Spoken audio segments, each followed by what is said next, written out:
Carl Jung discovered something terrifying about the kindest, most successful people. They're being sabotaged by a part of themselves they've never met. He called it the shadow, and until you face it, it will destroy every opportunity you create. Here's what makes this discovery so dangerous. Your shadow doesn't feel like you. When you procrastinate on the project that could change your life, when you explode at someone you love over nothing, when you sabotage success right before breakthrough, that's not weakness. That's your shadow protecting you from something your conscious mind can't see. But Jung found something even more disturbing. Because while most psychology focuses on fixing your problems, Jung discovered that your biggest problems aren't problems at all. They're raw power that's been buried alive. And the moment you learn to see your shadow, everything changes. Today I'm showing you exactly how to identify the shadow aspects hijacking your potential, and how to transform them from silent saboteurs into sources of extraordinary strength. Because here's the truth that changes everything. Your darkness isn't your enemy. It's your untapped power waiting to be claimed. If you've ever felt like you're at war with yourself, like something invisible keeps pulling you back every time you try to move forward, you need to hear this. Let me show you how the shadow operates by examining a pattern Jung documented that will make your blood run cold. Consider a case profile based on patterns Jung observed across dozens of patients. We see this dynamic clearly in the story of a woman, brilliant, accomplished, beloved by everyone who knew her. She had built a life that looked perfect from the outside. Successful career, loving relationships, the image of someone who had it all figured out. But behind closed doors, she was falling apart. She'd start projects with intense enthusiasm, then abandon them weeks before completion. She'd meet someone who could become a genuine partner, then unconsciously sabotage the relationship the moment it got serious. She'd have opportunities for major career advancement, then mysteriously get sick right before critical presentations. For years, she blamed external circumstances, bad timing, wrong fit, other people's issues, until Jung showed her something that shattered her entire self-concept. Jung realized she wasn't dealing with bad luck. She was watching her shadow systematically destroy everything her conscious self tried to build. Here's what he discovered. This woman had constructed her entire identity around being perfect, capable, and never needing help. She was the strong one, the reliable one, the one who had it all together. But buried in her shadow was a terrified child who believed that any visible imperfection would result in abandonment. So every time success became visible, every time she was about to be truly seen, her shadow would activate and destroy the opportunity before others could discover she wasn't as perfect as she appeared. The procrastination wasn't laziness, it was protection. The relationship sabotage wasn't fear of commitment, it was fear of being known. The mysterious illnesses weren't coincidence. They were her shadow's emergency brake, stopping her from reaching positions where her imagined inadequacy might be exposed. Jung wrote in his private notes, "The patient possessed extraordinary gifts, but her shadow held them hostage. She could not allow herself to shine because, unconsciously, she believed that visibility equals vulnerability, and vulnerability equals death." But here's what made Jung's hands shake as he documented this case. This woman wasn't an exception. She was the rule. Jung began investigating what he would later term the shadow sabotage pattern, and he found it everywhere. In the executive who couldn't stop micromanaging, despite knowing it destroyed team morale. In the artist who could create masterpieces, but never show them to anyone. In the healer who could help everyone except themselves. Modern neuroscience has now validated what Jung observed. Shadow aspects don't just exist in your thoughts, they operate in your nervous system. Dr. Stephen Porges' research on the polyvagal system shows that your body can activate defensive responses before your conscious mind even registers threat. When your shadow gets triggered, when success becomes too visible, when intimacy gets too close, when your authentic self threatens to emerge, your nervous system activates ancient protective patterns. Fight, flight, freeze, fawn. You might consciously want the promotion, but your shadow knows that visibility means exposure. So your body generates anxiety attacks before important meetings. You might consciously want the relationship, but your shadow remembers that intimacy led to pain. So you unconsciously pick fights or withdraw emotionally right when things get good. You might consciously want to create, but your shadow learned that self-expression was punished. So you develop sudden creative blocks every time you sit down to work. Jung called this unconscious self-sabotage, but that term is far too gentle for what actually happens. Your shadow doesn't just hold you back, it systematically destroys the very things you claim to want most. And it does it so skillfully that you never see its hand in the wreckage. Consider a composite example based on patterns Jung extensively documented. We see this mechanism clearly in someone whose shadow contained disowned anger. Consciously, they prided themselves on being peaceful, accommodating, never causing conflict. They were the peacemaker in every situation. But the anger didn't disappear. It couldn't. Anger is a natural human response to boundary violations, to injustice, to being disrespected. When you exile it to the shadow, it goes underground. And underground, it becomes far more destructive. Empaths aren't broken. They're alchemists in progress.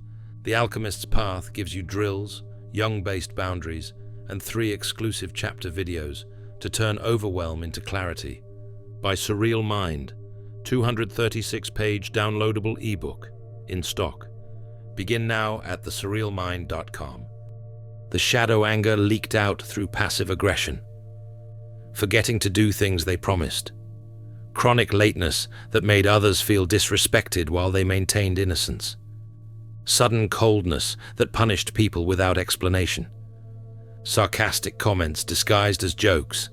Their relationships were filled with confused, hurt people who felt constantly attacked by someone who claimed to never attack anyone. This is the shadow's signature. It acts out the very behaviors you most condemn in others, but it does it in ways that allow you to maintain your conscious self-image. But Jung discovered something even more disturbing about how shadows form, and this is where his work became dangerous to the psychological establishment of his time. He found that your shadow doesn't just contain bad qualities you've suppressed. It contains everything your family, culture, and society taught you was unacceptable, including gifts, strengths, and authentic parts of yourself that threatened the people around you. Let me show you what this actually means. Consider a case profile that perfectly illustrates this mechanism. A young boy grows up in a family where emotional expression is seen as weakness. Every time he cries, he's told real men don't cry. Every time he shows fear, he's shamed. Every time he needs comfort, he's sent to his room alone. So what does he do? He exiles his vulnerability to the shadow. He constructs a persona of strength, toughness, independence. By the time he's an adult, he genuinely believes he doesn't need anyone, doesn't feel pain, doesn't want intimacy. But the vulnerable self didn't die. It went to the shadow, where it became distorted. Now, as an adult, he can't form intimate relationships because intimacy requires vulnerability, and vulnerability was exiled decades ago. He judges others who show emotion as weak because he's projecting his own disowned vulnerability onto them. He develops chronic health issues because unexpressed emotions are being somatized in his body. His shadow isn't just holding him back. It's preventing him from accessing the very qualities he needs most. The ability to connect, to receive support, to acknowledge when he's struggling, to let people actually know him. Jung identified 5 specific ways shadow aspects operate in daily life, and when you learn to recognize these patterns, you'll see them everywhere. Shadow mechanism. Number 1, projection. This is the shadow's primary weapon. Whatever you cannot acknowledge in yourself, you will see, with startling clarity, in others. The person who constantly complains about narcissists? Jung would ask, where is the disowned narcissism in their own psyche? The person who's disgusted by neediness in others? Where is their own disowned need for connection and care? Jung wrote, everything that irritates us about others can lead us to an understanding of ourselves, but only if we have the courage to look inward rather than remaining focused outward. Here's a narrative illustration of how this works. Consider someone who feels intense disgust when they see people they perceive as attention-seeking or dramatic. The intensity of their judgment reveals shadow content. Upon honest examination, they might discover they've constructed an entire identity around being low maintenance, easygoing, never demanding attention. Not because they don't desire recognition, but because early in life they learned that their need for attention was burdensome to their caregivers, so the need for recognition got exiled to shadow. Now it operates through unconscious mechanisms, sudden outbursts that get everyone's attention while they claim to hate drama, creating crises that force others to focus on them while maintaining they never want to be the center of attention, or posting vague booking on social media, hints about problems without details, forcing others to ask questions. The shadow contains the attention-seeking they condemn, but it expresses through distorted channels they can't consciously see. Shadow mechanism. Number 2, repetition compulsion. Jung observed that people unconsciously recreate their original wounding situations over and over, trying to master what they couldn't resolve the first time. Consider a case profile based on patterns Jung documented repeatedly. Someone whose shadow formed around childhood abandonment. Their father left when they were young. The wound was devastating. As an adult, they don't consciously seek abandonment. They desperately want secure, lasting relationships. But watch what happens. They consistently choose partners who are emotionally unavailable. They ignore red flags that others would see immediately. They invest deeply in people who clearly can't commit. Then, inevitably, they get abandoned again. This isn't masochism. It's the shadow's attempt to replay the original trauma with the unconscious hope of a different ending. Maybe this time, if I'm perfect enough, they'll stay. But the shadow is operating from a child's logic, and child logic doesn't work in adult relationships. So the pattern repeats until consciousness intervenes. Shadow mechanism number 3, displacement. When you can't express shadow content toward its actual target, you displace it onto safer targets. A composite example Jung observed.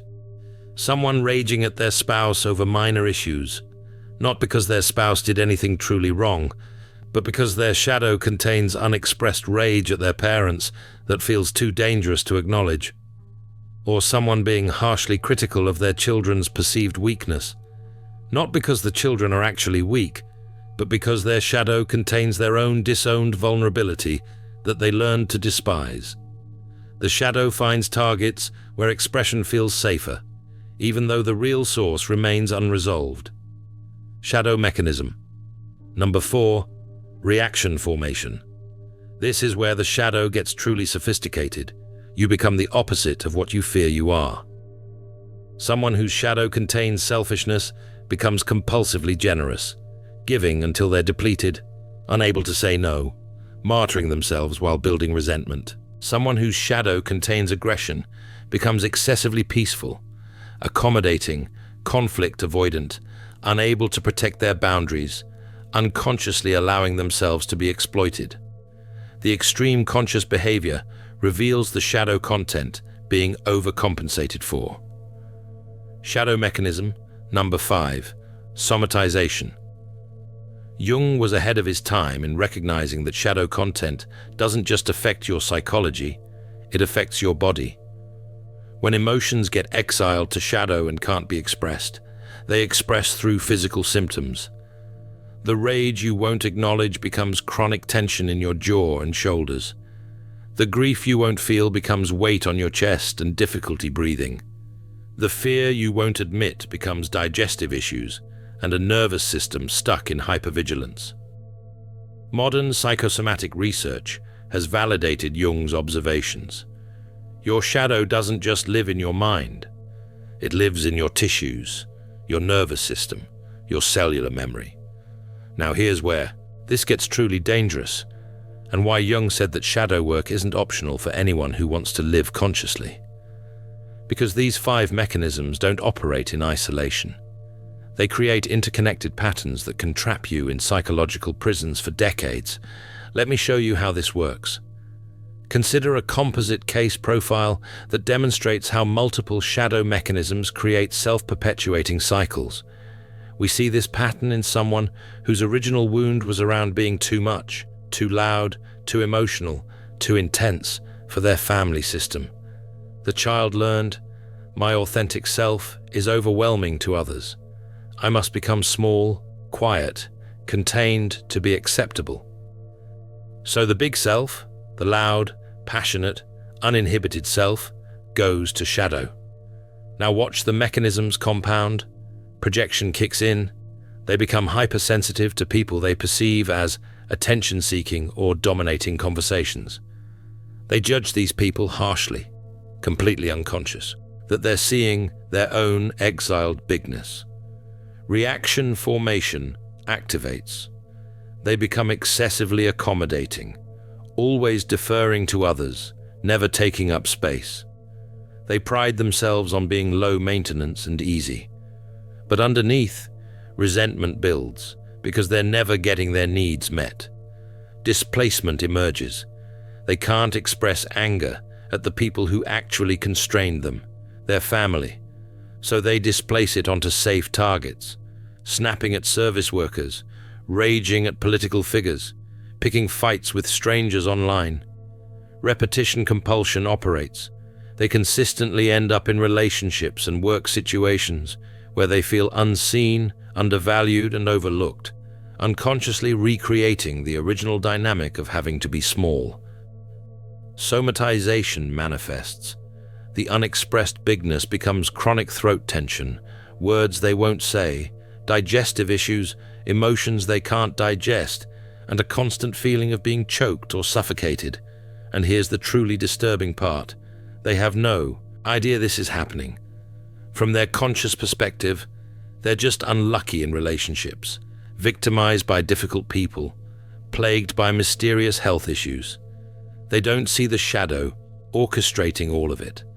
Jung wrote in his later work, "Until you make the unconscious conscious, it will direct your life, and you will call it fate." This is what he meant. Your shadow isn't just influencing your decisions. It's creating your entire life experience from behind the scenes. Every person you attract, every opportunity you sabotage, every pattern that repeats despite your best intentions. Your shadow is the hidden architect. And most people live their entire lives never realizing this. They blame circumstances, bad luck, other people's flaws, the unfairness of life. They try therapy that only addresses conscious behaviors. They read self-help books that give them strategies for change without touching the shadow contents driving the behaviors. And nothing fundamentally shifts because you cannot change what you cannot see. But here's what makes this truly urgent, especially in 2026. The longer shadow contents remain unconscious, the more distorted and destructive they become. Jung called this shadow accumulation, and he observed it creates psychological pressure that eventually erupts. Consider a narrative illustration of this principle. Someone spends decades suppressing their anger, pride themselves on never losing their temper, builds an identity around being calm and measured. But the anger is accumulating in shadow. Every boundary violation that goes unaddressed, every disrespect that gets swallowed, every situation where they should have stood up for themselves but stayed silent. The shadow pressure builds and builds and builds until one day something relatively minor happens. Someone cuts them off in traffic. A barista gets their order wrong. Their partner forgets to do the dishes, and they explode with rage so disproportionate to the trigger that everyone around them is shocked. That's not like you, people say, but it is them. It's the shadow that's been accumulating for decades, finally erupting because the pressure became unsustainable. Jung documented this pattern repeatedly. The shadow denied becomes the shadow possessed. When you won't consciously engage with shadow contents, they eventually possess you, taking over your personality in destructive episodes you later can't fully explain or remember. So here's the question Jung would ask if he was sitting across from you today. How much of your life is actually yours, and how much is your shadow script playing out unconsciously? When you chose your career, was that your authentic desire, or was it compensating for shadow contents around worth, visibility, or your parents' expectations? When you chose your partner, were you attracted to who they actually are, or to how they allowed you to avoid facing your own shadow by projecting it onto them? When you make daily decisions, are you choosing from consciousness, or are shadow mechanisms like reaction formation, displacement, and repetition compulsion making your choices for you? Most people have never asked these questions, and that's exactly why their lives feel like they're happening to them rather than being consciously created by them. Now here's where Jung's work becomes truly revolutionary, and where it diverges completely from every other psychological approach. Because most psychology tries to eliminate your problems. Cognitive behavioral therapy wants to change your thoughts. Positive psychology wants you to focus on strengths and ignore weaknesses. Even traditional psychoanalysis wanted to resolve your complexes and make them disappear. Jung said something that made the entire psychological establishment recoil. Your shadow isn't something to eliminate. It's something to integrate. And when you integrate it consciously, it becomes your greatest source of power. Let me show you exactly what he meant. Consider a case profile Jung documented that illustrates this transformation. A patient came to him crippled by anxiety and people-pleasing. She couldn't say no to anyone. She was exhausted, resentful, depleted from constantly accommodating everyone's needs while ignoring her own. Traditional therapy had tried to give her assertiveness skills, techniques for saying no, scripts for setting boundaries. None of it worked, because the issue wasn't a skills deficit, it was a shadow problem. Jung discovered that her shadow contained what she'd been taught was selfish and mean. The ability to prioritize herself, to consider her own needs, to disappoint others when necessary. These qualities had been exiled to shadow because in her family system, any form of self-prioritization was met with guilt-tripping and accusations of selfishness. So she'd constructed a conscious identity around selflessness. The good girl who always helps, always gives, never thinks of herself first. But the shadow self, the one that knows her needs matter, that can say no, that understands self-care isn't selfish, that self was buried alive. Here's what Jung did that changed everything. Instead of trying to teach her to be more assertive, he helped her develop a relationship with her shadow self. Through active imagination, a technique where you dialogue directly with shadow aspects, she began to hear what her exiled self had to say. And it wasn't what she expected. The shadow, selfish self wasn't cruel or narcissistic. It was wise. It knew that giving from depletion helps no one. It understood that martyring yourself breeds resentment, not love. It recognized that people who truly care about you want you to honor your needs. The qualities she'd labeled as bad and exiled to shadow were actually exactly what she needed most. When she began integrating this shadow aspect, not letting it possess her in destructive ways, but consciously incorporating its wisdom, everything shifted. She started saying no to requests that would drain her, and the world didn't end. She began prioritizing her own rest and restoration, and people didn't abandon her. She set boundaries around her time and energy, and her relationships actually improved because she was no longer a resentful martyr. The selfishness that had been her shadow became healthy self-regard. The meanness became appropriate boundary enforcement. The qualities she feared became her liberation. Jung identified what he called the transcendent function, the psychological process that transforms shadow contents from destructive to constructive. Here's how it works. Every shadow quality contains both a destructive and constructive expression. The key is developing conscious relationship with the shadow so you can access the constructive expression while remaining aware of the destructive potential. Take anger. In shadow, it becomes rage attacks, passive aggression, displaced hostility. But consciously integrated, anger becomes fierce boundary protection, powerful assertion of your worth, the ability to say no to what doesn't serve you, energy to fight for what matters. Take selfishness. In shadow, it becomes narcissistic exploitation of others, but consciously integrated, it becomes healthy self-prioritization, protection against being drained, capacity to fill your own cup so you can give from overflow, wisdom about when your needs must come first. Take your need for control. In shadow, it becomes micromanagement and anxiety. But consciously integrated, it becomes competent leadership, the ability to create structure and systems, confidence in your capacity to handle challenges, skillful management of complexity. This is Jung's genius insight. Your shadow doesn't contain bad qualities that need to be eliminated. It contains exiled powers that need to be reclaimed. But here's what makes shadow integration so challenging, and why most people never do it. It requires you to face the thing you most fear about yourself.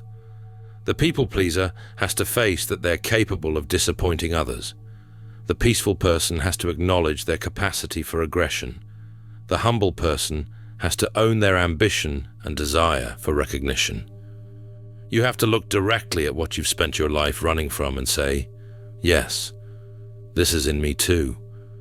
And that moment of absolute honesty about your full humanity feels like psychological death. Jung called it ego death, and he was clear that authentic transformation requires it. Your ego, the conscious sense of who you are, has been constructed partly around not being certain things. I'm not selfish. I'm not aggressive. I'm not needy. Your entire identity depends on these denials. Shadow integration means letting that false identity die so your authentic whole self can emerge. Consider a composite example of this transformation. Someone whose entire identity was built around being nice and positive. Their shadow contained all the darkness they disowned, cynicism, judgment, the capacity to see ugly truths others missed. The integration moment came when they finally admitted, part of me is deeply cynical about human nature. Part of me judges harshly. Part of me sees the darkness in people and situations that others don't see. The moment they acknowledged, this felt terrifying. They thought it meant they were a bad person, that their entire self-concept had been a lie. But then something remarkable happened. By owning the cynical, judgmental shadow self, they could engage with it consciously. And they discovered that these shadow qualities were actually serving important functions. The cynicism was protecting them from naive optimism that leads to poor decisions. The judgment was helping them discern character and avoid toxic people. The ability to see darkness was a gift for truth-telling. These weren't bad qualities. They were powerful qualities that had been exiled because someone taught them that good people don't think these thoughts. Once integrated, they became more effective, not less. They could still choose kindness and positivity, but now from genuine strength rather than shadow denial. They could be realistic about human nature while remaining hopeful.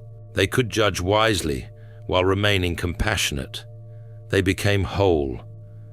And this is what Jung spent his entire career trying to communicate. You are not meant to be only light.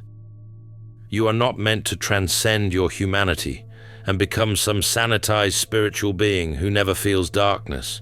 You are meant to be completely human, which means containing the full spectrum, light and shadow, constructive and destructive potential, angel and demon. The goal isn't eliminating the demon, it's making the demon conscious, so it serves your authentic purpose rather than sabotaging it autonomously. Jung wrote toward the end of his life, one does not become enlightened by imagining figures of light, but by making the darkness conscious. This is the peak of shadow work, not transcending your darkness, not eliminating it, making it conscious, developing relationship with it, integrating it so it becomes a source of power rather than unconscious sabotage. So, after everything we've covered, the shadow mechanisms, the unconscious sabotage, the terror of ego death, the promise of integration, here's what actually becomes possible when you do this work. And I want to be completely honest with you. Shadow integration doesn't make your life easier. It makes it real. Consider a composite case profile based on patterns Jung observed across decades of practice. Someone who fully integrated their shadow didn't become perfect. They didn't eliminate their struggles or transcend their human limitations. But they stopped being at war with themselves. The internal fragmentation, the constant battle between who they thought they should be and impulses that didn't fit that image, that ended. They could feel anger without it possessing them in destructive rage. They could acknowledge selfish impulses without becoming narcissistic. They could recognize their capacity for cruelty without acting on it unconsciously. The shadow contents were still there, but now they were conscious, and consciousness transforms everything. Here's what shifted in their daily life.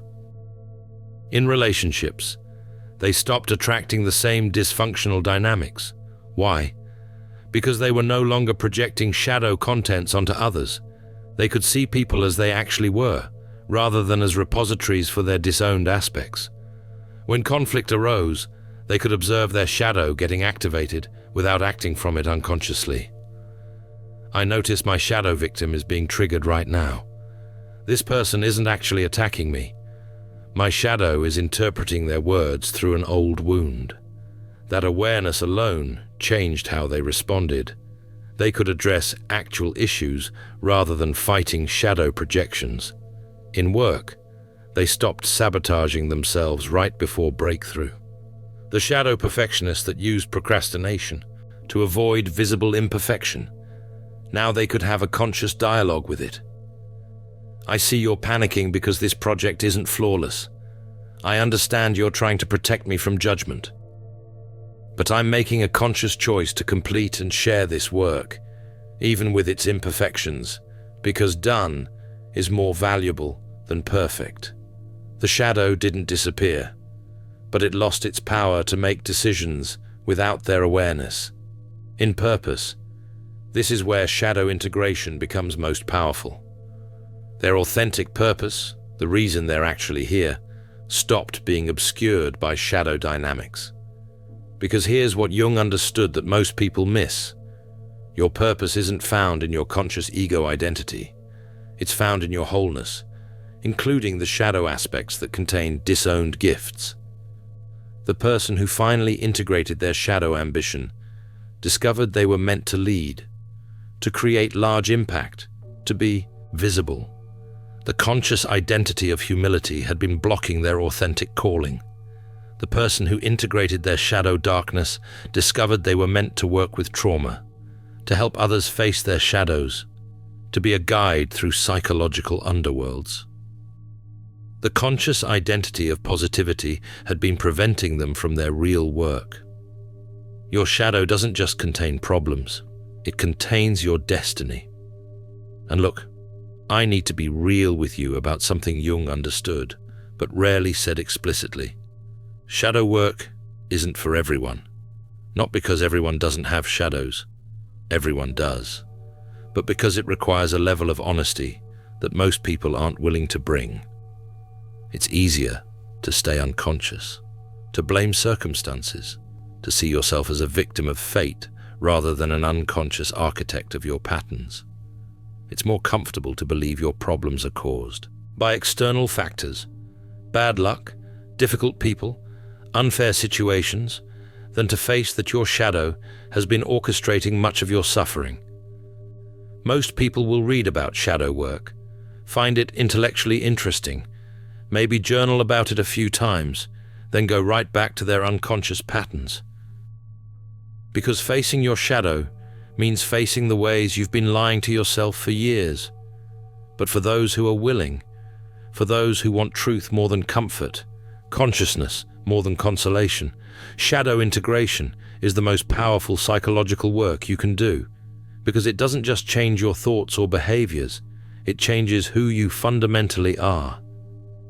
Jung described the state of shadow integration as individuation, becoming who you actually are, rather than who you've been conditioned to be.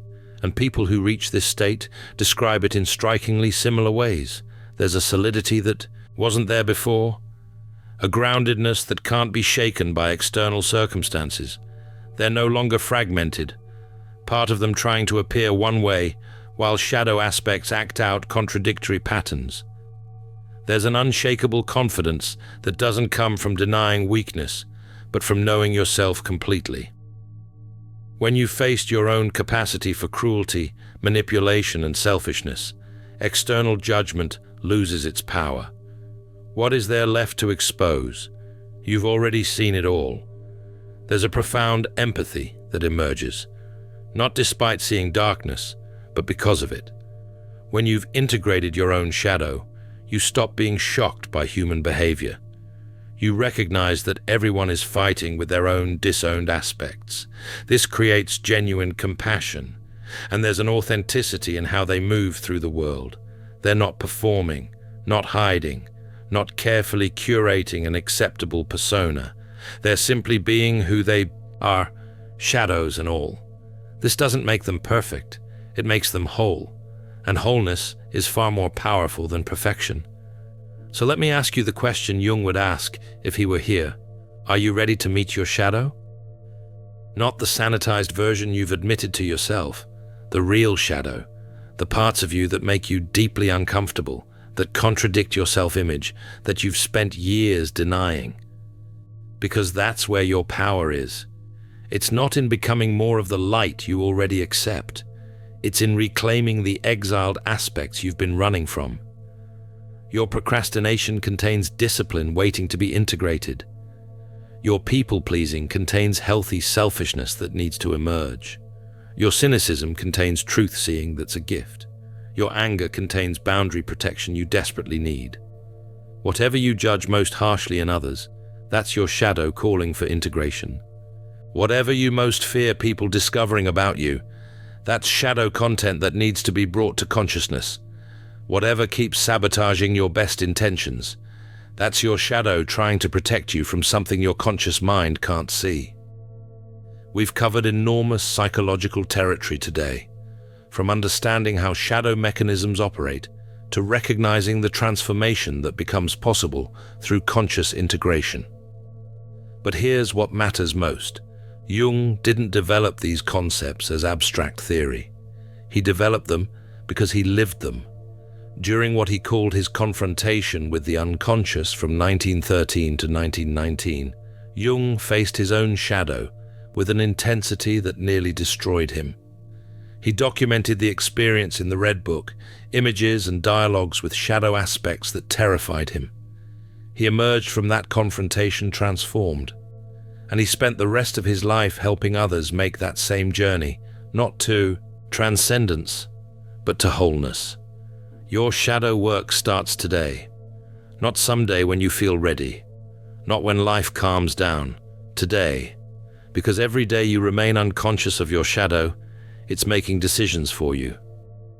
Sabotaging opportunities, creating the same patterns, keeping you fragmented and fighting with yourself. Here's exactly what to do. Action. Step 1. Shadow Trigger Journal. Starting tonight, keep a log of every moment this week when you feel a disproportionate emotional reaction. Not mild annoyance, strong reactions. Write down what triggered you, the intensity 1 to 10, what the reaction might be protecting you from seeing about yourself. This simple practice begins bringing shadow contents to consciousness. Action Step 2. The projection mirror. List 3 people who trigger strong negative reactions in you. For each person, identify the specific quality that bothers you most. Then do the difficult work. Ask yourself how you might possess that quality in a form you haven't acknowledged. This will be uncomfortable. That discomfort is the sign you're approaching shadow content. Action. Step 3. Active imagination dialogue. Once you've identified a shadow aspect, engage it in written dialogue. Write at the top of a page, "What do you want me to know?" Then write from the perspective of that shadow aspect. Don't edit. Don't judge. Just let it speak. You'll be amazed what emerges when you give your shadow permission to communicate consciously. Look, shadow work isn't going to make you feel good. Not at first. It's going to be uncomfortable, destabilizing, and at times deeply unsettling. You're going to discover things about yourself that contradict your self-image. You're going to face impulses and capacities that disturb you. That's the point.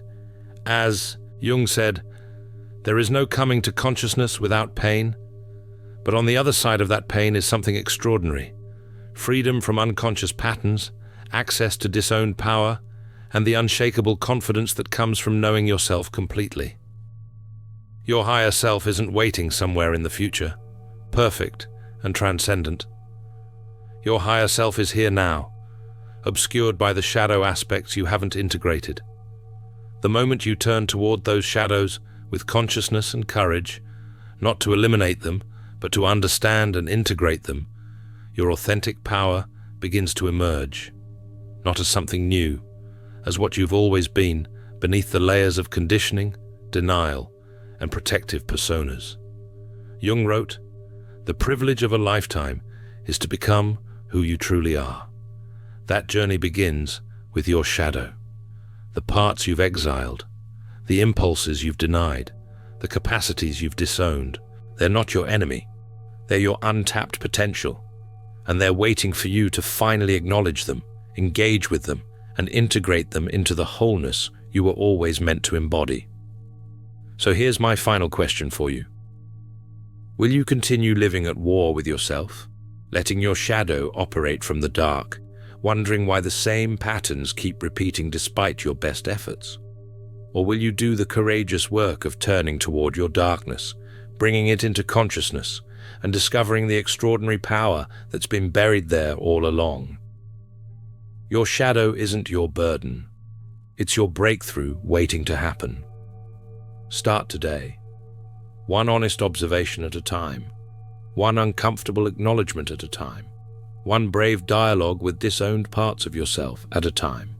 Because as Jung proved through his life and work, the path to your higher self doesn't go around your shadow. It goes through it. And on the other side of that journey is a version of you that's no longer fragmented, no longer sabotaged by invisible forces, no longer at war with yourself, whole, powerful, authentically you. The question is, are you ready to meet your shadow? If you recognize yourself in these patterns and you're ready to do the work, drop a comment below with "I'm ready to meet my shadow." Your acknowledgement is the first step. And if this video helped you see something you've been unconscious of, hit that subscribe button for more deep dives into Jungian psychology that can actually transform your life. The shadow work begins now. Your higher self is waiting. In The Alchemist's Path, perception training for empaths, you'll turn overwhelm into wisdom with practical drills, Jung-inspired boundaries, and step-by-step perception training. This guide includes 3 exclusive chapter videos to deepen each lesson. Written by Surreal Mind, 236 pages, beautifully designed 8.5 by 11 downloadable ebook, in stock now. Start your training today. Feel deeply while thinking clearly. Get The Alchemist's Path at thesurrealmind.com.